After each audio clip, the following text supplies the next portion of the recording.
chant isn't an option for you if you so desire, but you will not find it in any of my material.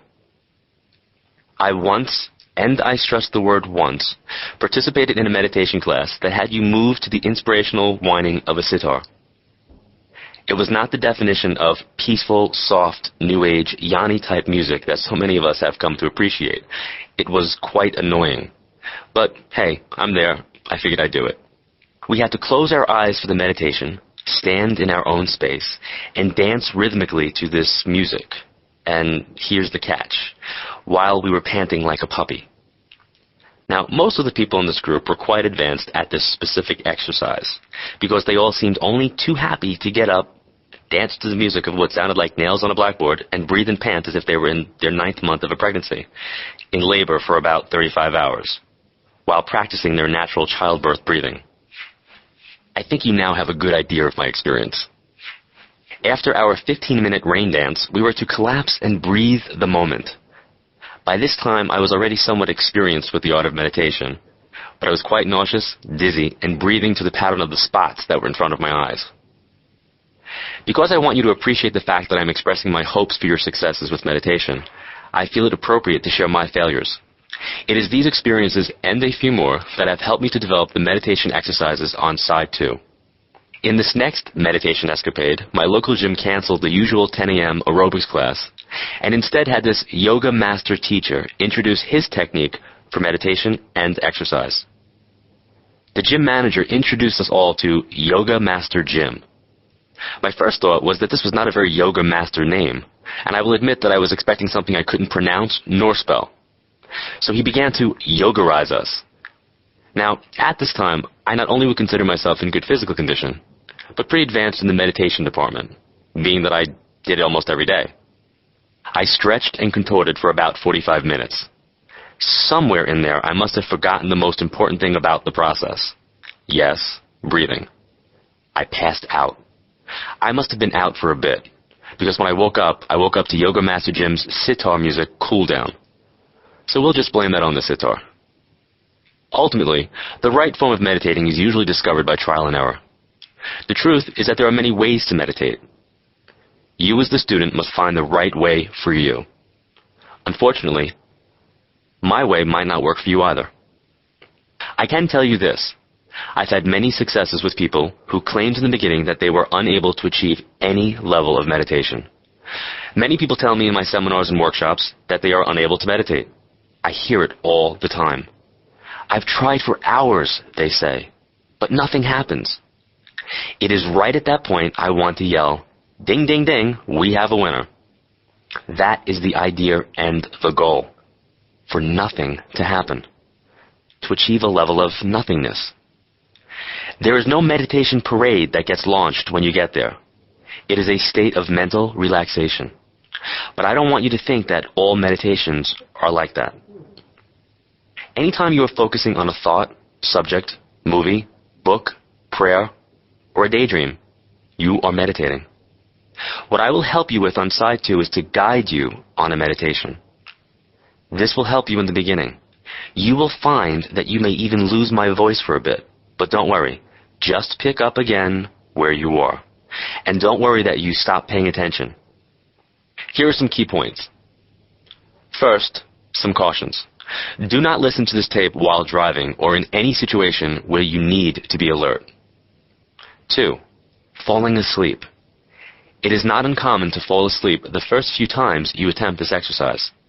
It is natural and quite a common occurrence for this to happen. You will learn to stay with the exercise with additional practice. 3. Clothing. Your clothing should be loose and comfortable. You want to be as relaxed as possible. I would recommend that you begin by lying on your bed. Wear loose, fitting clothes, no shoes, nothing restrictive like a belt or tight jewelry. Anything restrictive would take your concentration away. 4. Location. The location of where you're meditating is extremely important. You will build up a vibration of energy in that spot. It will become easier and easier each time you do this because of that. Also, you want to be in a place that is private where you will not be disturbed. For those of you who live in large households with a number of people vying for your attention, please do not think I am crazy, but grab a pillow and a blanket and go lie on your bathroom floor. It is usually the most private room in the house. 5. Time. What time of day should I do this? Well, the same time each day. Yes, you heard me. I do want you to do this every day. You must dedicate enough time each day to do this at the same time in the same location. This will help to train your mind and body to allow the spiritual you to slowly emerge and grow. You become classically conditioned. As soon as you go to that spot at that time, you automatically give yourself permission to meditate. 6. The extras. For those of you who have meditated before and are using this tape as a guide, you may want to dress up the area you are working with.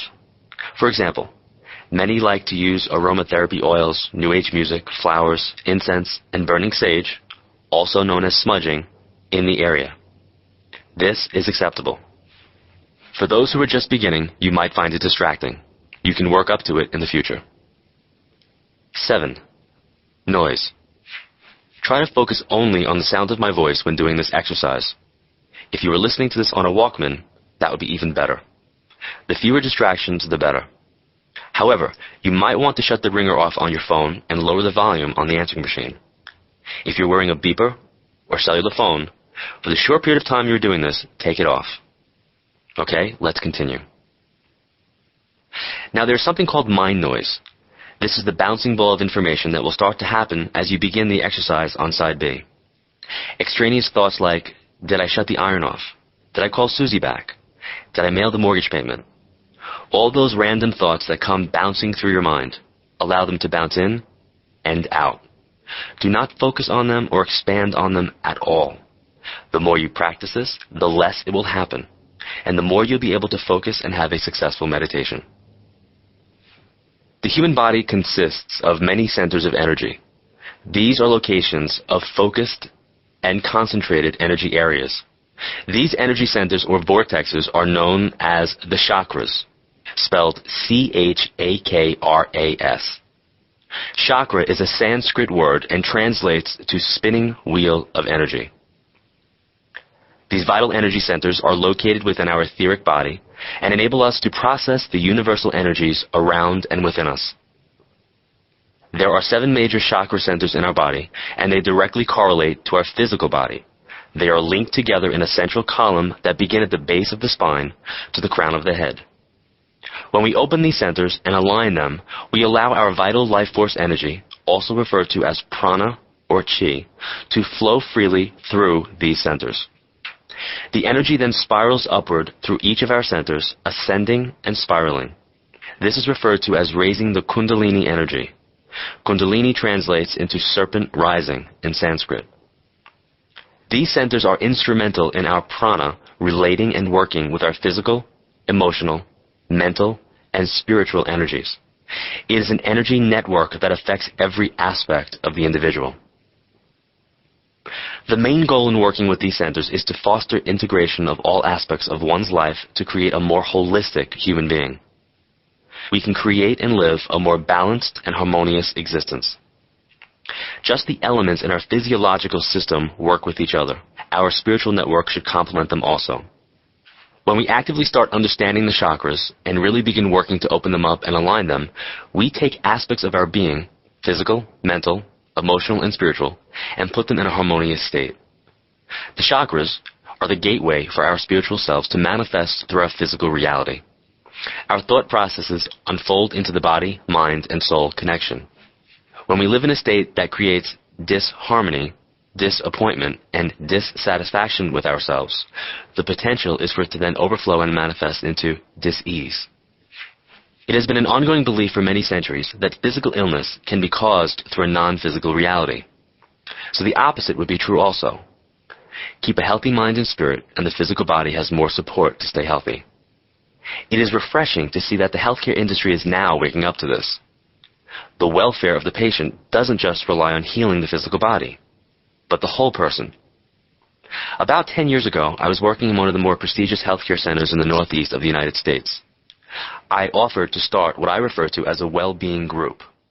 Basically, I would